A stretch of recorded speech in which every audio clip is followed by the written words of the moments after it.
Madam Senator, yung kapatid mo may kasalanan.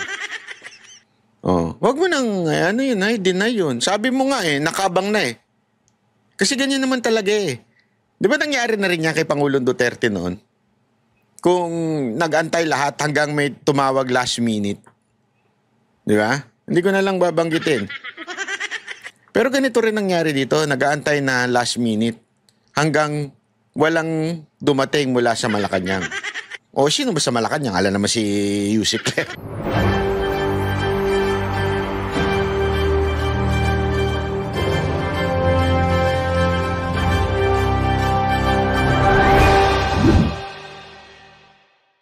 Patay na ang impeachment ni VP Sara, pero buhay pang bangayan ng Senado at Kamara. Para sa mga bumotong i-archive ang articles of impeachment, politika lang naman daw ang nasa likod ng reklamo. Pero sa ilang kongresista, tinakbuhan lang ng mga senador ang kanilang mandato. Narito ang agenda report ni Hannah T. Live mula sa Senado. Hannah. Pinky, bonjing kung tawagin ni Senator Amy Marcos ang isang kongresistang nakinabang umano sa impeachment. Isa yan sa mga matitindi niyang binitawang salita ng bumoto ng resounding yes kahapon sa pag-archive sa impeachment complaint laban kay Vice President Sara Duterte. Yes, Mr. President. Patay na ang impeachment case ni Vice President Sara Duterte. Sa botong 1941, opisyal nang inarchive ng Senado ang impeachment complaint ng adherence sa Supreme Court ruling na unconstitutional ito. Isa sa mga pumabor ang presidential sister na si Senator Amy Marcos. Bukod sa kanyang resounding yes, binatikos pa niya ang House of Representatives. Bakit naman ngayon ay naging tagabantay na lamang sila ng humihiyaw na dambuhalang sanggol? Ginawa ng bonjing na armas ang impeachment. Hindi pinangalan. Grabe, bonjing. Sino kaya yung bonjing na yun? Paki-comment nga po dyan. Kung sino yung bonjing na yun? Na ng senadora kung sino ito, pero sinundan niya ng matinding pasaring sa Kamara. Ano kaya kung yung speaker nyo na lang ang paltan nyo? Yon! Kaya nyo yan? Sino sang-ayon? Palitan na lang yung speaker. Hindi, alam mo, ito gusto ko lang i-komento ito. Sa totoo lang mga kababayan, I really don't understand. Kanina ko pa iniisip, habang nagkakape tayo ng masarap, iniisip ko, si Marcos makakabawi siya sa lahat ng kapalpakan niya. Makakabawi siya. Kasi may 3 taon pa siya kahit papaano. Sabi mo ng 2. Kasi yung last year, na yan, kampanya na talaga yan. So sabi mo ng 2 taon, kaya niyang bawiin yung nasira niyang mga pangako, yung kapalpakan niya, kaya niyang bawiin yan. Kung sana, hindi niya ginawang speaker this time si Speaker Romualdez. Kasi talagang, alam mo, kahit, kita niyo naman, di ba? Kahit yung mga kaalyado nila, alam na kaya bumabagsak itong gobyerno to dahil sa kanyang pinsan. Ano ba mga issue? Blanco sa budget. Yung mga flood control na kung saan siya napunta. Alam naman po natin yung mga insertion na yan, kanino nang galing. Sa mga mambabatas yan. Di ba? Kaya nga meron silang sacrificial lamb na yun ang tinanggal. Hindi ko na papangalanan yun. Kasi nga po, alam natin na nagkaroon talaga ng katarantaduhan. Ang hindi ko magets, ba't hindi niya matanggal bilang speaker etong si Tamba? Ang isa lang ang naiisip ko, may hawak si Tamba na hindi kaya ni Marcos gawin or else pwede siyang ilaglag ni Tamba. Yun lang ang nasa isip ko. Kasi, ewan ko hindi lang pala isa, 2. Or nakikinabang siya sa mga ginagawa ni Tamba. Ano sa tingin ninyo? Cheap political trick ang tawag ni House Deputy Majority Leader Zia Alonto Adyong dito. Anya, kesa atakihin ng Kamara, mag-focus na lang daw ang senadora sa trabaho nitong maglitis ng impeached officials at huwag takbuhan ito. Sabi naman ni House Senior Deputy Speaker J.J. Suarez, walang sino man ang pwedeng magdikta sa kanila kung sino ang dapat mamuno sa Kongreso. Pero paliwanag ng senadora, nararapat lang daw na i-mention niya sa explanation of vote ang issue sa Kamara kahapon. Politika naman talaga at ambisyon ng isang dambuhalang sanggol. So hindi lihis sa usapin ang sinabi ko. May chismis umano siyang natanggap na may ilang kongresistang tutol sa liderato ni House Speaker Martin Romualdez na na-re-elect ng buksan ng 20th Congress nitong Hulyo. Maraming abangers, di ba? Sino ba nagsabi nun? Maraming nag-iintay. Pero hindi dumating. Ang bas-bas, yun ang problema. Ang tanging botong inaantay ay yung boto ng Malacanang. Nang tanungin ko Yon. So, ibig sabihin, Ma'am Senator, Madam Senator, yung kapatid mo may kasalanan. Oh, wag mo nang deny yun. Sabi mo nga nakabang na eh. Kasi ganyan naman talaga eh. Di ba nangyari na rin yan kay Pangulong Duterte noon? Kung nag-antay lahat hanggang may tumawag last minute. Di ba? Hindi ko na lang babanggitin. Pero ganito rin nangyari dito. Nag-aantay na last minute hanggang walang dumating mula sa Malacanang. O sino ba sa Malacanang? Alam naman si Yusek Claire. Ano ya? Hindi. So, kasalanan ng kapatid mo yan. Kaya ako sa'yo, magkaroon ka ng heart-to-heart talk sa kapatid mo. Salbahin nyo kamo yung gobyerno, pati itong bansa natin, kung tanggalin nyo si speaker bilang isang speaker. Hindi, yan lang talaga yan eh. kung ganun na ba kalalim ang hidwaan sa pagitan ng magpinsang Marcos at Romualdez, sagot ni Senator Amy. Wala namang personal dito, wala namang family feud, kanino man, kung si Bongbong man, si Lisa man, si Speaker, pati si Toby, walang family feud. Ang issue talaga politika at prinsipyo. Yan ang problema kay Amy. Lagi niya pa rin nililigtas yung kapatid niya. Yan ang problema ko. Yan ang mabigat kong problema kay Amy. Yung mga bitaw niya, okay sana. Yung mga sinasabi niya, mga hearing niya, okay sana. Yung mga support niya ka mga Duterte, okay sana. Pero yung lagi mo nalang inililigtas ang pamilya ninyo.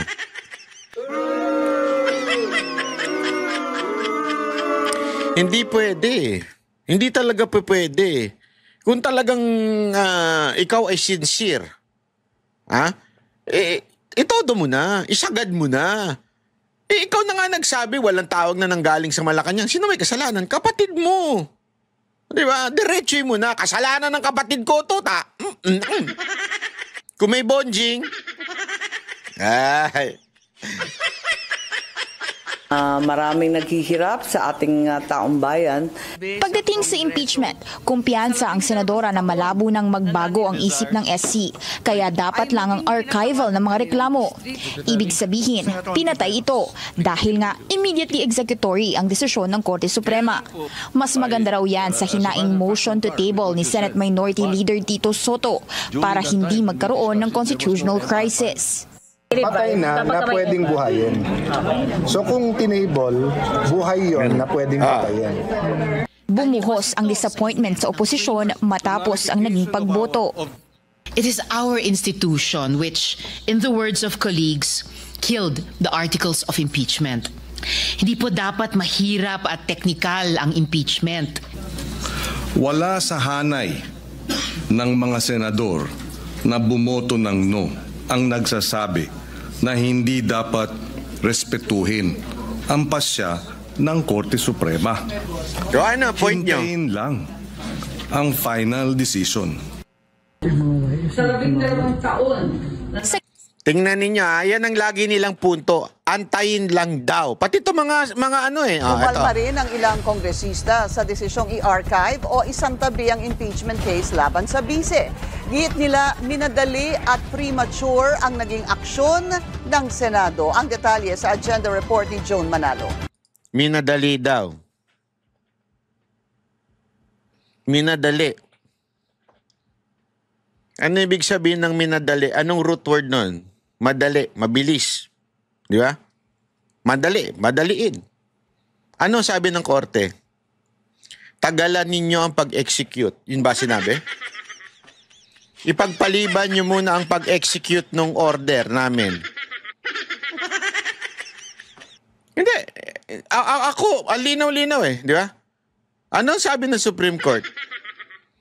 Huwag nyo muna. Antayin nyo muna yung sagot namin sa MR. Sige nga, ano sinabi ng Supreme Court sa mga matatalinong nakakaalam ng decision?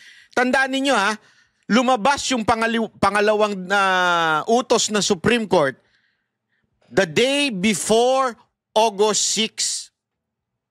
Talagang itiniming nila.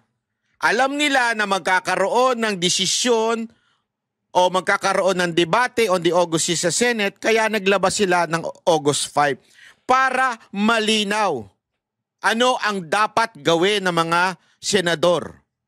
Ano nilabas na desisyon? Sabi ba doon,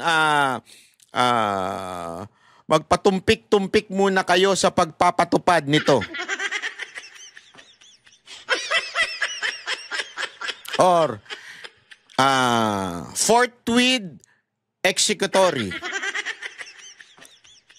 O sinabi ba ng Supreme Court na isihan nyo lang ang pagpapatupad nito?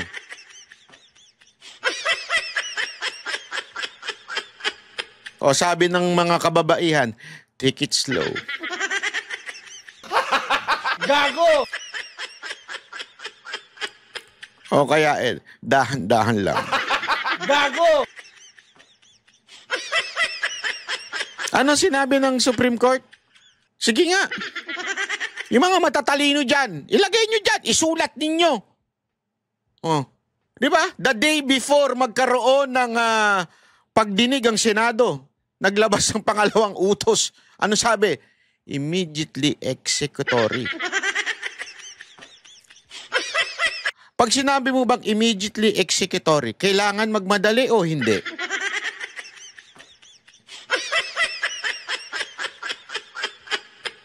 Tingnan natin. Basa. Ayan. Yes, immediately executory means that lakihan nga natin. Chotomate. Para mas maintindihan. Hindi ko mabasa eh. Lakihan natin yan. Ayan. Ayan. Oops. Nawala na ako. Ayan. Yes, immediately executory means that a decision or ruling must be enforced right away. Pag sinabi mong right away, sa kaliwa ba yun o sa kanan? Hindi. Ibig sabihin na right away, agad-agad. Even if a party o yung kabilang panig files a motion for reconsideration. Sabi dito, kahit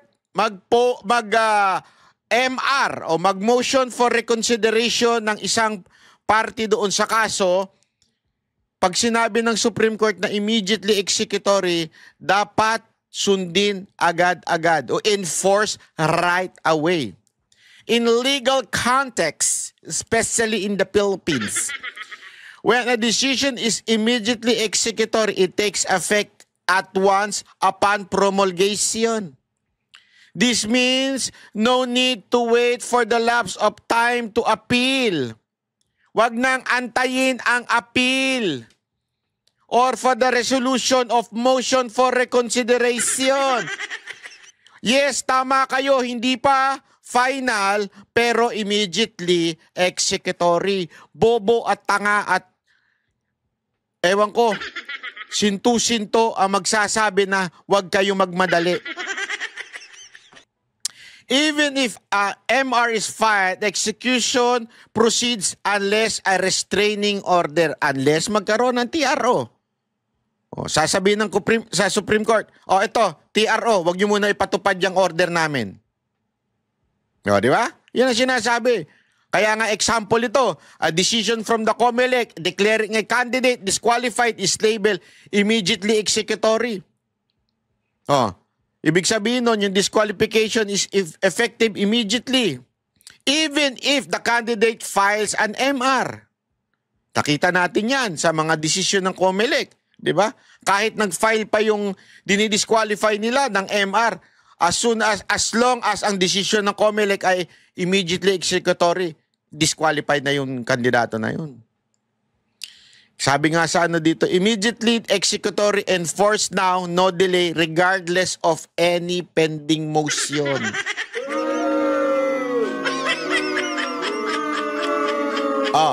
Tanungin ko kayo uli sa mga matatalino dyan.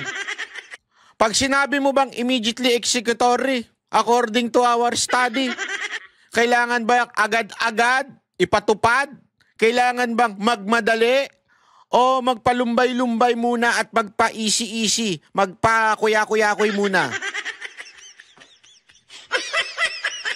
Bobo na lang talaga magsabi ng sandali, ba't kayo nagmamadali? Huwag kayo nagmamadali. Kaya nga alam mo, ewan ko, dahil sa politika, ang dami naging bobong politiko. Oo. Dahil init na init ang ulo nila kay VP Sara Duterte. Karamihan ng mga nag-no doon sa Senado, yan ang dahilan nila eh. Yan ang dahilan nila eh. May MR pa kasi kaya huwag tayong agad-agad. Ano doon ang hindi nyo naintindihan na immediately executory? Bobo ba kayo? Tanga ba kayo? Grade 1 ba kayo? Hindi nyo pa ba napag-aralan ng salitang immediately? Hindi ba? Pag kayo inutusan ng asawa nyo, umuwi ka dito immediately, ha? Pag hindi ka umuwi dito immediately, ha? Yari ka, sa kulambu ka. Uwi ka sa bahay mo. Tapos, mga madaling araw ka na umuwi. Sasabihin mo sa kanya, relax lang. Nagpaano lang ako dyan, nagpagupit lang ako. Madaling araw, nagpagupit? Oo, may barbershop dun sa loob ng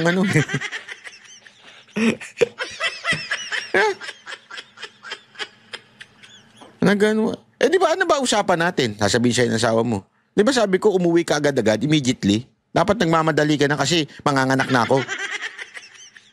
Immediately, umuwi ka, di ba? Yun ang usapan natin. Bakit nagpadaan-daan ka pa nagpabarbero ka pa, kumain ka pa? Anong kinain mo? Pechay o tilapia? O danggit? Gago! Di ba? Anong dahilan mo? Ba't ka ba nagmamadali? Usapan natin immediately! Easy lang. Ba't ka nagmamadali? Pwede mo ba sabihin sa asawa mo yun? Ha? O, tuloy natin. In the matter of the impeachment trial of Vice President Sara Zimmerman Duterte, to the archives, the same is hereby approved. Bakit ba nagmamadali ang Senado na isara ang VP Sara impeachment? Yan ang tanong ni House Deputy Minority Leader at ML Party List Representative Laila De Lima. Kaugnay ng desisyon ng Senado na i-archive ang articles of impeachment matapos itong ibasura ng Korte Suprema. Okay, very much concerned talaga. Disconcerting. At hindi na naman nga po ako nakatulog. Ang hindi po namin maintindihan kung bakit pinilit nilang may archive. Instead of just, pending na muna. Yung alternative action na pinopose ni former Senate President and Minority Leader of the Senate, Senator Tito Soto, ay yun ang maganda dapat. I-table na muna pending the resolution of the MRs filed with the Supreme Court. Paliwanag din ni De Lima. Sabi kasi immediately. Sino man nagsabi? Sino? Yung mga senador ba nagsabi? O ang Supreme Court? Sinabi ba ng Supreme Court immediately? O hindi? Hindi porket immediately executory ang SC ruling ay pinal na ito. Kasi nga, meron pang motion for recall. Wala naman sinasabing finally. Walang sinasabing final na. Ang sinasabi dito, sabi ng Supreme Court nagsabi, immediately executory. Mga abogado ba kayo? Ba't di nyo alam yun? Pagka inutusan ng korte, immediately executory. Kailangan magpalumbay-lumbay? Pag may isang tao pinakulong, at sinabi ng korte, inutusan niya yung law enforcer, immediately executory. Hindi, sandali lang po, pagbabakasyonin po muna natin para naman pag ikukulong namin, sulit na. Nagbakasyon na siya, tapos na siya magbakasyon. Nag-party-party muna siya. Ganun ba? Hindi kasi dali. May motion pa eh. Sandali lang, may motion. Bakit nagmamadali? May motion pa eh. Pwede ba sabihin sa Supreme Court yun? Sandali! Anak kayo ng ano May motion pa, ba't kayo nagmamadali? Consideration. Pina-comment pa nga ng Korte Suprema yung petitioners, sila Vice President Sara Duterte and si Attorney Torion. Kung talagang final na yan, hindi na sana pinansin yung mga MR. At ang isa pa raw sa mga ginawang questionable ng Senado, bakit they tackled that matter not as an impeachment court, but as Senate in plenary. Pero sang-ayon si De Lima sa naging pahayag ni retired Senior Associate Justice Antonio Carpio na at least in-archive lang ang impeachment. Ibig sabihin, hindi basta pwedeng i-dismiss o i-deny ng SC ang naihaing motion for reconsideration on the ground of being moot and academic. Ang Makabayan Bloc naman may sariling motion for reconsideration. Kinukundi na rin ito ang dali-dali at premature na desisyon ng Senado. Kung taxpayer ka, you should be concerned about this impeachment complaint. And yung lantaran na pagtatago ng mga iba't ibang mga political actors kung asaan yung pera na ito. Hindi natin i-let go yung fact na may 612.5 million pesos in confidential funds na nawawala. Hindi tinatanggap ng mamamayang Pilipino na ibinigay kay Mary Grace Piatos at mga kasamahan niya ang pondong ito at yun na lang yun. In effect, pinagtatakpan ng mga senador ang vice-presidente sa issue ng confidential fund sa ginawa nilang boto. Isa sa mga naging grounds ng impeachment ng bise ay ang paglustay niya umano sa confidential funds ng kanyang mga opisina. Naninindigan ng maraming kongresista na hindi politically motivated ang impeachment ni VP Sara tulad ng sinasabi ng iilang mga senador. Sa halip, ito raw ay isang lehitimong paraan to hold public officials accountable, lalo na kung mapapatunayang may paglabag naman talaga sa batas. Para sa Agenda, Joan Manalo, Billionario News Channel. At yun nga mga kababayan, anong masasabi niyo sa balitang ito? Maaring ihayag ang inyong opinyon at kuro-kuro sa comment section sa ibaba. Huwag din kalimutang mag-like, mag-subscribe at mag-share sa bidyong ito. Maraming salamat sa panonood.